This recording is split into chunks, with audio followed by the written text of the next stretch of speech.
Welcome to Influence Matters, the show for purpose driven leaders who are ready to turn their expertise into influence and their story into impact. I'm your host, Clara Rose, literary consultant, publishing strategist, and creator of the Spoken Book Method. Today, I have an exciting guest for you. I'm super excited to tell you a little bit about him. I'm going to bring him on in a second, but let me tell you about what it is that he does. He is a former Marine Combat Squad leader, and he's a business executive. He now runs a coaching practice focused on leadership, performance, and alignment. He helps great salespeople become CEOs, busy people find balance, and high performing teams stay that way. His process involves a mix of personal courage, mission commitment, and vision alignment, as well as a heavy hand of one-to-one focus sessions, forward tactics, technology, accountability, and most importantly, balance, which we all strive for. With his clients, they analyze the past, hold steady in the present, and will the future into existence. Please help me welcome today's guest, Jon Sheldon. Are you with me? I'm with you. Thank you so much for the kind introduction, Clara. It's a pleasure to be here. Of course. Thank you so much for taking time out of your, I'm sure, crazy busy schedule to share with my audience. Let's start by you saying what you really do. I gave kind of your bio, but what do you really do in this world? What I do professionally in this world is really work with leaders, emerging leaders, and teams. Really find the best way that they operate, not only individually but as a unit. And then within that, we get to that word balance. So it's a lot of workshops, a lot of leadership development, and then I do a lot of one-on-one sessions. That's I help people get unstuck and become the person that they know that they are on the inside, I guess. So this seems like a long ways from Marine Combat Squad leader or whatever that was, right? How Yeah. how in the world did you go from being a Marine? I mean, you were in leadership, right? So that answer, I guess, part of that question. But how did you go from being a Marine to an executive coach? Seems like a long ways away. Yeah, and I don't meet. I guess when I got in the space, I thought I would meet more of me's. I guess, but really, I was when I got out of the Marine Corps. We'll skip the college part, but I landed in financial planning and spent the next 14 years or so in that world, running my own teams, and then end up, becoming a director of sales for a financial planning company, and having a region to run. And I think that's where, as I started progressing through my career outside of the Marine Corps, what kept bringing me back was what I really loved about the Marine Corps was the leadership part of it, the true leadership part of it, not what you see on the movies with like the yelling and screaming and stuff, like the true intimate leadership pieces of it and what it took to build those things. And when I started connecting those dots of like, oh wow, people are really missing a lot of small unit tactics, as I call it. I find that is the most enjoyable work that I do. It's the clients that I really connect with the most too, as well, and that's not a secret. Um, and I think that's really where it came to be. Is people had this almost this desire for look where it really came from. Is I saw a gap, Clara, in when every corporation or every company that I would walk into or look at, it was the leaders in the organizations were, and at least in that world, were always just the people that sold the most, who had the most clients, who had the most sales, whatever it was. And there was this massive gap between becoming a top level sales performer and an actual leader. And within that gap is where I found my real passion. And that's kind of where that transition came, because I didn't really understand. I had a coach myself when I was a financial advisor, but honestly was like, this is, it kind of tells me all the stuff I already know, and that helps me with accountability. But when you really started getting into it, at least it kind of brought me back to my roots of what it meant to be a small unit leader, and why is there such a large gap in corporations and within human beings, because they've just never needed to do that. And there's such a different skill set to be leading versus selling. Mm, that's so good.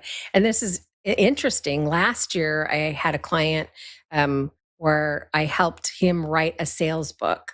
right? I actually Mm, ghost wrote his particular book, but it's sales, and he comes out of the military as well.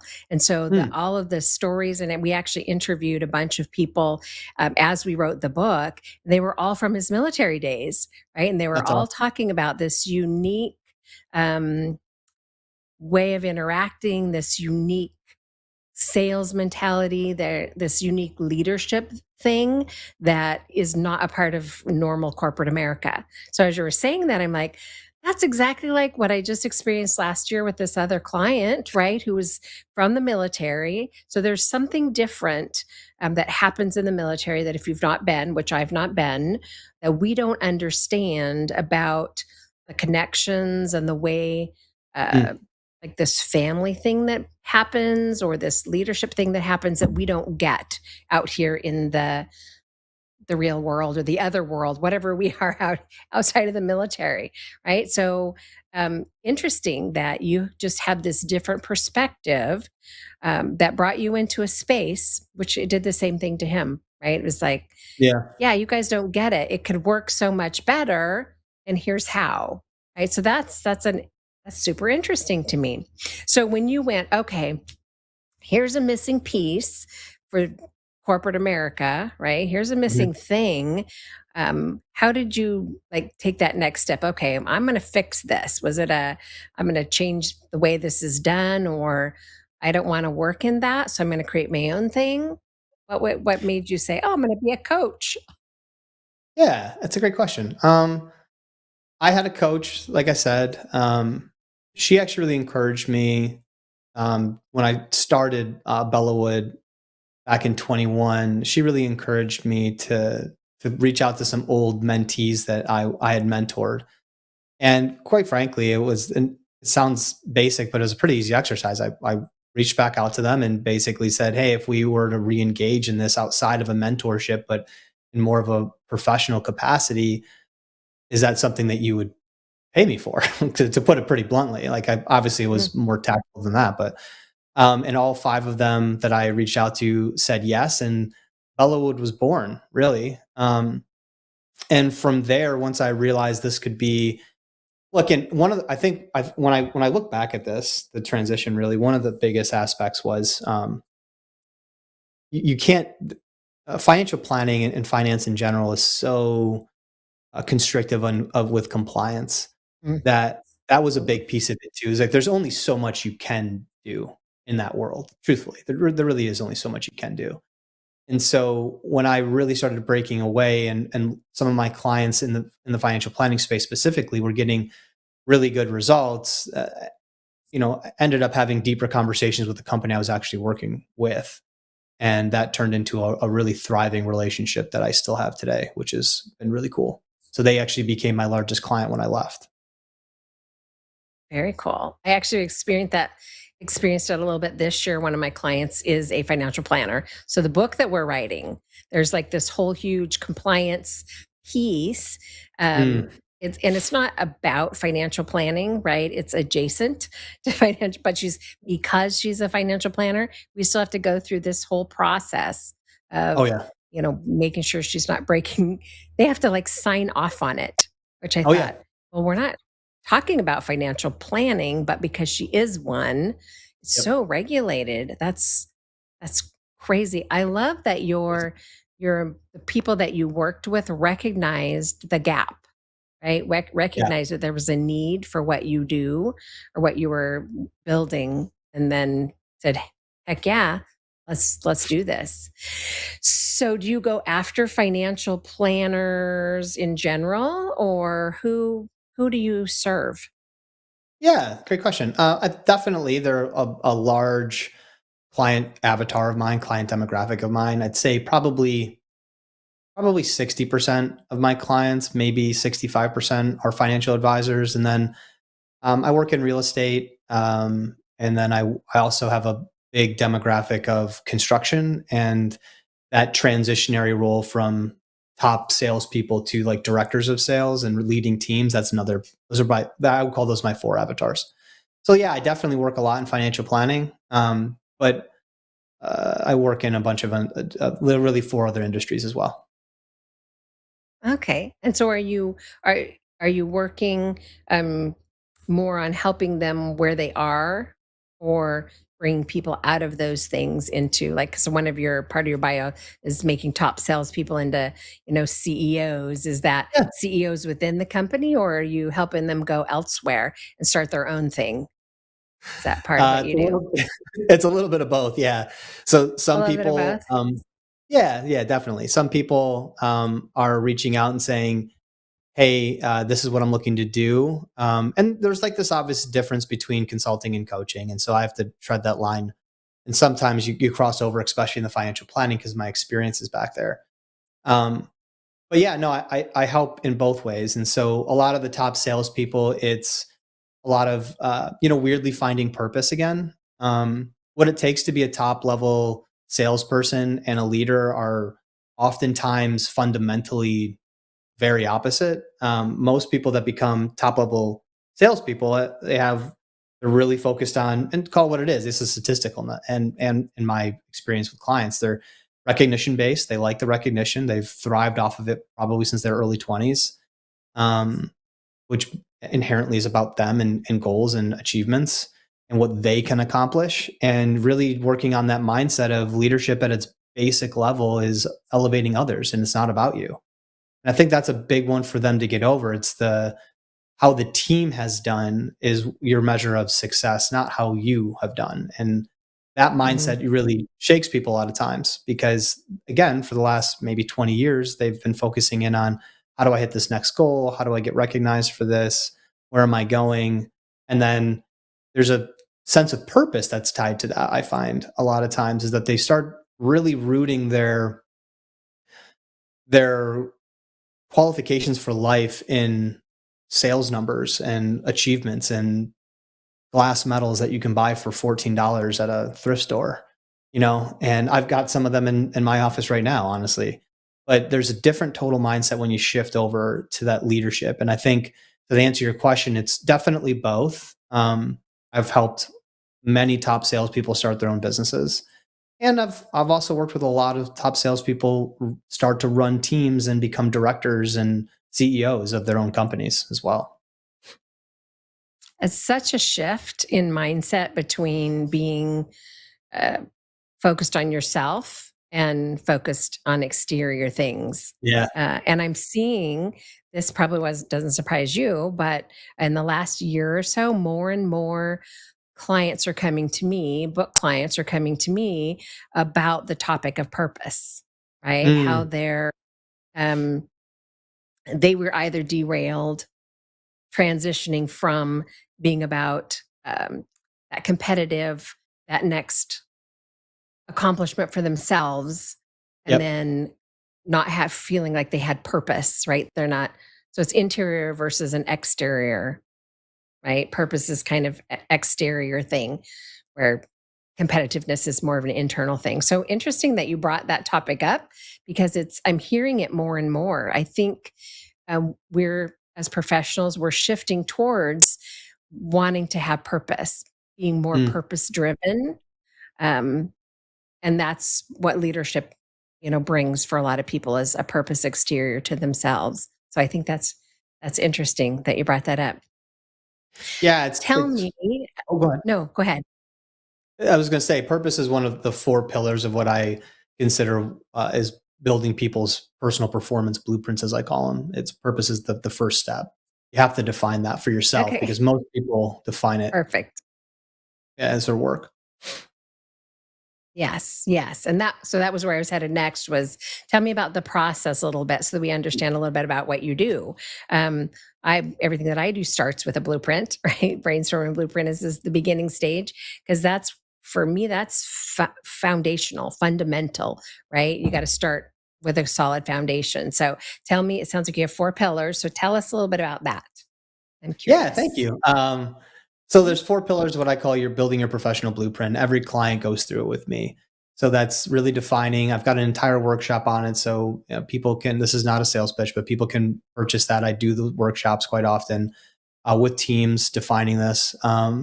But for individuals, it's always, again, defining it for yourself is what your, so first is purpose. What is your why? Simon Sinek's got a great book on that. Um, then the next pillar would be your vision. So if we understand who we are, which is the why, then where are we going? And that's the vision. Like, again, not as a professional, as a human being. Like, what does the next 3 years of your life look like? Then we define one that I think is the most overlooked in the pillars, and that is ecosystem and environment. What environments do you actually thrive in? And not just people, places, things. Technology has to be a big part of that now. And really understanding and helping people define their ecosystem of how they thrive. Most people are really just focused in on who they spend the most time with, which is obviously a big piece of it. But we have to be looking at calendars and energy um, and places and tools, right? I think COVID really exposed that a lot, where you had half the population that thrived working from home, and then you had half of the population that didn't and really missed social interaction or the physical space to go. Um, and then the last one is motivation. And the reason I picked motivation and not discipline was because when I really started thinking about it, motivation drives action, action drives discipline. And so, how do you actually get going? What actually motivates you? Not what you see on a poster and or on social media, and you're just like, oh yeah, that got me jacked up today. No, internally, what really drives you and what drains you, and be honest about that. When we go back to tie these couple things together, and one of your earlier questions of like that transition between the Marines and what I do now, that's a big piece of it. When I started diagnosing leadership in a corporate setting, I knew everything about my Marines. I knew their purpose. I knew why they were there. I knew what they wanted to do when they got out.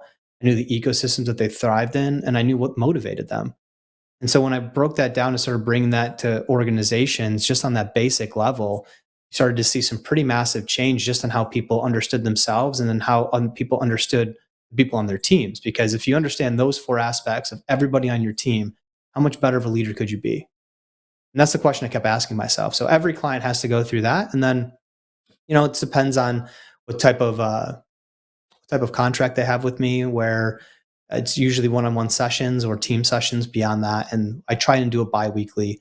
But there's a lot of workshops and a lot of courses that I've built that my clients get if they hire me within the programs that I do. I'm not a programs coach, so like there's not like a 12-step program outside of that initial developing your blueprint, which you have to develop with me. Then everything else from there is really customized to the client. So it's foundational, isn't it? It's like a starting point. You have to know where you are. You have to know who you are. I say this all the time to my own clients, beginning of a book, where we talk about, why you're writing this book, but just an understanding of what you're trying to accomplish, I think is foundational. I love the third pillar about the environment. I think Mm, that is completely not underutilized, but people don't look at that, right? People don't consider that. But what fires you up, what fills you up versus what drains you really mm, matters. I really think matters. because I've been an entrepreneur for like 43 years now in business, I, over the years, in my younger years especially, did things that didn't fill me up, right? That Mm, didn't weren't fulfilling, right? So I would do them because I think, oh, I could totally do that. Like people who've known me for more than 5 minutes have heard me say that before. I look at something, go, I could totally do that, and so I do, right? But then I'm in it, doing it, thinking, well, this sucks. I don't like this. I've actually given businesses away to employees or given business. I don't like this. I built this. Is it thriving? Yes. Is it doing great? Yes. Did it work? Yes. But I don't like it. I don't love it. I don't want to do it. Right. And mm, move on to something else. Right. Which is, crazy. People think I'm crazy, but because that fulfillment was always important to me and nobody talks about it. You're probably the first person this is my ninth year doing this show. You're probably the first person that I've interviewed that has said anything about that at really? all. So yeah, people will talk about purpose and people will talk, about some of the other pieces, but to talk about the environment or the things that drain you versus the things that fill you, people aren't talking about that. but it Yeah. matters, right? I would crawl through broken glass before I'd be an accountant. Right? Just shoot me, right? Because that's how much I would hate that as a profession, like, blah, right? But Yep. I know these things about myself, and so I would from years of experience, right, trying things and going, "Blah, I don't love that," right? So here you have a process that bakes that in, so I think that is brilliant. How do you use assessments or something to help them figure out that piece? Is there a magic to knowing that? Yeah, so I love that question. So I don't use any assessment. Most of my clients have taken, pick your poison assessment disc or Myers Briggs or whatever that might be, Working Genius, and those are all great. They're backed by an incredible amount of science. If they send that to me, that I'm more than happy to look it over. I'm familiar enough with all of those. But this when you after you so it takes a while. It takes like 3 hours to go through the blueprint, and at the end, with the help of AI, now I'm able to take all of those answers and create a one-page blueprint that, again, if it's a leader of a team, they get not only theirs but their entire teams. And if it's just an individual, they have now an actual physical, either digitally or paper version of their blueprint that's been summarized by 3 hours of actually working on it. So they're going to walk away with those types of things. And the real purpose is, again, to challenge yourself. Like, if you're out of alignment with anything in your blueprint, you need to get back to it, making decisions based on, like you just talked about. Like, same thing. I couldn't engineer, accountant. No, for the birds. I'm good about that. But but equally for me, honestly, is and this is something I struggle with as a solopreneur, honestly, is I don't work well just alone. I'm a teams guy. I have been, and Mm, it took me a mm, really long time to figure that out. Really I struggled really bad. I did great in my internship. I did great when I built my financial team with a partner. But when I was a single advisor, I struggled, and it really confused me. It's like, I don't mm, understand this. And you brought up a point with your client there writing the book, the military, of that brotherhood. And it's something that I found in my mhm, ecosystem, which is so deeply important to me. Even today, I do have a couple, part-time and one full-time employee, but they're not actually physically with me. I rent mm, space out of an office. This is my actual office, but like, I rent space from a small team that I trust and love, partly because that's something that it's part of my ecosystem. When I sit at home and mhm, work there, I'm not efficient. I will mm, find things to distract right. me. But when I get Anything. energy, Yeah. yeah. When I get energy, I'm like, Uh, I'm on fire. And so I love that you yeah. said that. I appreciate you bringing that up because it's so important to me, and I find that, again, most people just don't consider it enough. Mm.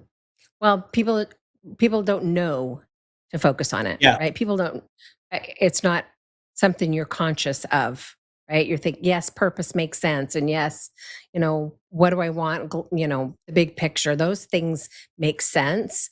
But that piece, people don't talk about it, right? They're not Yeah. saying, what fills me up versus what drains me, right? And why do I get myself in a position where I'm in this job or this business or this whatever, and I'm not content, right? Something's Yeah. amiss, something's not right because they haven't considered that piece, right? You don't Yep. know that you don't like to work solo alone until now suddenly you're solo working alone, right? And then you're like, wait a minute, Yeah. Yeah. something's wrong, right? But you may have Yeah. spent years getting there, right? And Yep. then you get there and go, well, this sucks a lot. I don't want to do this at all. And some people Yeah. just will blow up their career, their life because they're like, I can't do this. Shoot me now, right? Versus Yep. going, wait a minute, what is it that is leaving me less than satisfied? Why is there no fulfillment here? What is this that's got me so depleted and trying to Yep. fix that? And maybe it is a different career, right? Yeah. But maybe it's an employee, right? Or a team or renting a space where you can collaborate with others, right? What's really missing that environment piece? I think that you need to write a book about that because I think You that told me this. You told me is a this. brilliant missing piece. People don't know. Okay. Um, so you're working with teams, you're working corporately, or you're working independently. So we don't have a lot of time left. So I want to give you some time to talk about who is ideal for you, how they find you, and how that process starts. In case someone's going, "Oh my gosh, I totally need Belleau Wood Coaching. I need to talk to Jon." Right? How do you want them to engage with you? I appreciate it. And you knocked the cover off the ball with pronouncing my business name, which is great. So thank you Oh, for that. I'm a wordsmith, so Oh, that makes sense. Yeah, I better. yeah. Great question. So I basically it comes down to like growth. If you're in that space where you're thinking to yourself like I've never really understood what type of leader that I'm trying to become, or there's this gap that I'm just not getting through to my people, or I'm kind of lost. I think that's one piece. The other piece is definitely growth. So I've got my website up here. Coaching is for the ready. I think that's a basic explanation, but it's also really, really true. People ask me my sales process all the time. I don't have an extensive one. It's people are ready or they're not ready to get this external piece of guidance. And I think that's Sure. a big piece of it is I'm never a hard seller. Probably it's probably held me back, honestly, but I have a deep connection with all of my clients and they're ready to do the work. And that's why the success rate is high because of that. There's no convincing a client. So I think that's the Right. biggest piece is I forgot the peanut gallery part, my testimonial piece, but I love it. yeah, and you get some humor, all right? Yeah, like, look, life is serious, business is serious. We're gonna have some That's fun a little right. bit. Yeah. Um, growth seekers, I love really, that. truthfully, I know it's basic, but growth Mm, seekers, like, you're trying to grow. Are you looking for something different? Are you saying like this is it, but there's just something missing? And a lack of maybe confidence. And I think that's where a lot of my clients walk mm. away with is not only skills. My coaching is also only 3 months at a time. So I don't I outside of big Oh, institutional okay. contracts. Yep. Outside of big institutional contracts, you can only work with me for about 90 days at a time. Um, and I'm pretty strict with that, to be honest with you, because I think Mm, that I love I think that. that we need to both adjust and understand, is this working? Is it not working?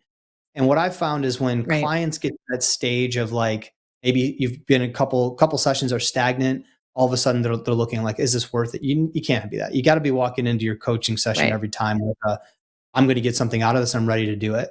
So what I've done is Right. I put it on the line and say, look, I'm going to have to make sure that the coaching that I'm giving my clients is valuable every single 90 days. We're going to do a check in with it. It's all paid up front. I also believe in that. I don't believe that I need to be handcuffed or any coach should be handcuffed by the next payment. So like one-offs, I Totally don't do at agree. all. Yeah. It's like you pay Yeah. up front because I'm going to Totally tell you agree with stuff you. that probably not you're not going to You're love all not the gonna time. like. Yep. I love Yeah. this. And I Dang can't it, be we're out of time. I was probably yeah, could chat with but you forever because I just align with all the things that you're saying. Thank you so much for being here to share with my audience. I'm sorry that we have to go so quickly, but we're out of time. Um, I appreciate your time so much. I appreciate yours, Thank you Clara. for Thank you so being here. much. All right, you take care. All right, my friends, there you have it. We're just about out of time, but if you know you need to talk to Jon, hop on over to his website and connect with him for sure.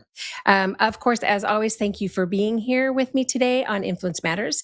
Don't forget to like, share, subscribe, blah, blah, blah, blah, blah, all the stuff around the show that helps us stay here. But if you've been carrying a book idea that won't leave you alone, give me a call. I'd love to be part of your journey getting your book out to the world. And of course, as always, until next time, keep crafting your message for the world, my friend. Take care.